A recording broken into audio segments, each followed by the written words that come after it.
Assalamualaikum warahmatullahi wabarakatuh. Kembali lagi di channel saya Gagal Kredit. Pada tanggal 4 kemarin ya, November 2022, ada yang konsultasi langsung dengan saya, seorang perempuan yang bernama Tiara, yang mana beliau ini sedang galbay di aplikasi Kredipo. Nah, dan pada intinya endingnya beliau ini dibawa ke kantor polisi ya. Tetapi sebelumnya saya akan membacakan kronologinya terlebih dahulu ya. Dan kalian simak baik-baik karena nanti akan saya berikan solusinya ataupun pencerahannya bagi kalian yang sedang galbay di aplikasi Kredipo. Sebelumnya saya sudah meminta izin ya kepada klien saya, Tiara. Beliau sangat mengizinkan sekali ketika permasalahannya ini dipublikasikan ya ke media. Beserta namanya pun nggak jadi masalah, dan bukti-bukti yang sudah dia tanda tangani, surat pernyataan dari Kredipo pun ketika di kantor polisi dia minta untuk dipublikasikan, itu nggak jadi masalah. Intinya atas izin saudari Tiara ya. Jangan lupa apa bang? Klik subscribe di channel YouTube Gagal Kredit. Mantap. Mantap. Nah, ini sedikit gambaran kronologinya Tiara ya di saat ditagih oleh debt collector Kredipo. Untuk kronologi jelasnya itu nanti akan saya publikasikan ya di saat Tiara konsultasi langsung via telepon dengan saya. Di situ jelas sekali kronologinya pas di saat DC akan membawa dia ke kantor polisi. Oke, di sini kronologinya. DC pertama kali datang di tanggal 20 Oktober tidak bertemu dengan saya. Kedua datang di tanggal 22 Oktober, negosiasi mulai agak sedikit ngegas, tapi saya dan suami masih ngomong baik-baik. Di tanggal 23 datang lagi, tapi deckingannya beda. Hari itu ngomong pun masih enak, jadi kita responnya juga santai. Datang lagi di tanggal 26 Oktober, negosiasi total tagihan 3,5 juta, minta dibayar 1,9 jutaan. Saya bilang nggak bisa janji bayarnya kapan. Di tanggal 31 dia datang lagi, tapi saya nggak ada di rumah karena lagi di Tangerang, di rumah mertua. Dan finalnya di tanggal 4 November 2022 ya. Datang seperti biasa berdua dengan deckingannya. Lalu suami saya bertanya untuk menunjukkan ID card si DC Kredipo tersebut. DC tersebut menjawab, kalau udah ditunjukin, bayar ya hutangnya. Dia udah mulai teriak-teriak di situ. Barulah saya temuin DC-nya. Tiara ini menemui DC-nya ya, karena pertama ini suaminya yang menemui. Barulah saya temui DC-nya, saya bilang kalau itu hak nasabah untuk tanya kelengkapan DC, karena kita nggak bisa sembarangan terima tamu tanpa identitas yang jelas. Dan di sana kita mulai beradu argumen dengan DC sampai akhirnya saya panggil RT untuk ke rumah saya. Dan tanggapan RT hanya ya sudah lapor aja ke Polsek. Mungkin Tiara ini bertanya ke RT ya.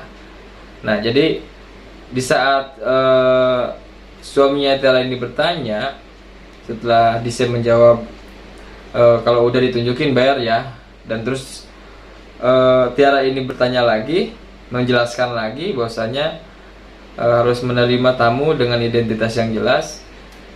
Di saat itulah DC Kredipo ya, deckingannya mulai mengeluarkan bahasa bahwasanya kalau memang pengen tahu bahwasanya, pengen pasti bahwasanya kita ini dari Kredipo ya, kita ke kantor polisi ya. Nah, dan Tiara pun langsung menantang kembali, dan pada akhirnya mereka berangkat ya ke polsek terdekat. Nah, sampai di polsek pun belum ada jalan tengahnya, karena polisi lebih membela DC dengan bilang kalau nggak mau disamperin ya harus dibayar. Seketika down karena mendengar omongan polisi itu. Ya, Tiara ini sebelumnya semangat sekali untuk melaporkan DC tersebut ya. Tapi ketika respon polisi ini bahwasanya kalau nggak mau disamperin ya harus dibayar, di sini Tiara langsung down ya karena omongan polisi itu. Sampai akhirnya di mana di saya telepon yang katanya pihak kantor Kredipo bagian hukumnya datang. Mohon maaf, sampai akhirnya di mana di saya telepon yang katanya pihak kantor Kredipo bagian hukumnya. Datanglah orang kantor habis itu, jadi dia yang bikin laporan perihal transaksi ilegal. Tapi pas masuk ke ruangan ada beberapa polisi yang nenangin saya, bilang kalau hal kayak gini nggak bakalan bisa diproses karena jatuhnya perdata. Akhirnya setelah di ruang interogasi dioper ke ruangan mediasi, disitulah pihak yang katanya dari kantor Kredipo mancing saya dan suami buat ngerespon omongan dia yang menurut saya kurang pantas seperti menyudutkan saya dan suami. Sampai dimana akhirnya polisi mengiyakan untuk pihak Kredipo buat surat pernyataan yang harus saya tanda tangani. Tadinya saya tidak mau, tapi saya dipaksa oleh pihak Kredipo untuk tanda tangani surat itu.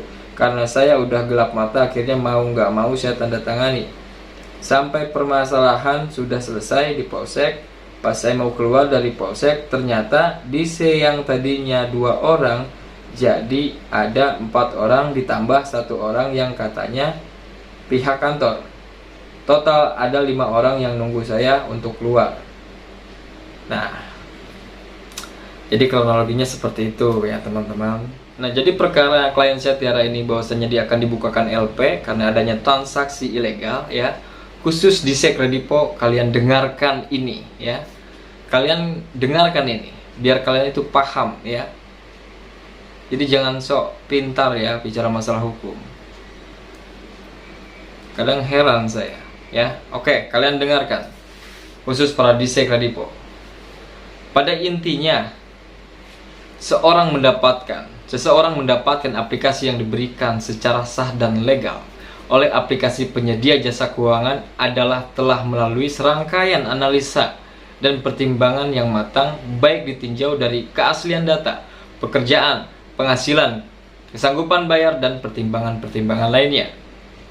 Artinya limit tersebut ya telah diberikan dengan sah dan legal dan merupakan hak dari debitur itu sendiri. Terlepas limit tersebut dicairkan dalam bentuk barang atau uang ya, itu hak debitur. Lain halnya jika debitur yang telah cair dan kemudian gagal bayar, itu persoalan hukum yang berbeda ya. Terkadang lebih sok pintar dari orang-orang hukum terkait tindak pidana ya.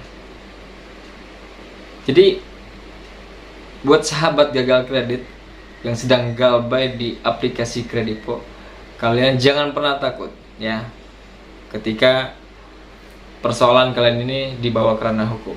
Kalian jangan pernah takut. Kalian tantang, oke? Kalian tantang balik. Jangan pernah takut intinya. Semoga bisa kalian jadikan motivasi ya. Kisah klien saya yang bernama Tiara. Dan kita doakan juga semoga klien Tiara ini selalu semangat ya. Tidak kena mental lagi. Tidak selalu semangat untuk bangkit ya dari keterpurukannya saat ini, yang mana beliau sangat dibuat gelisah ya atas perlakuan di Kredipo yang tidak tahu aturan, tidak paham hukum ya. Terima kasih. Assalamualaikum warahmatullahi wabarakatuh.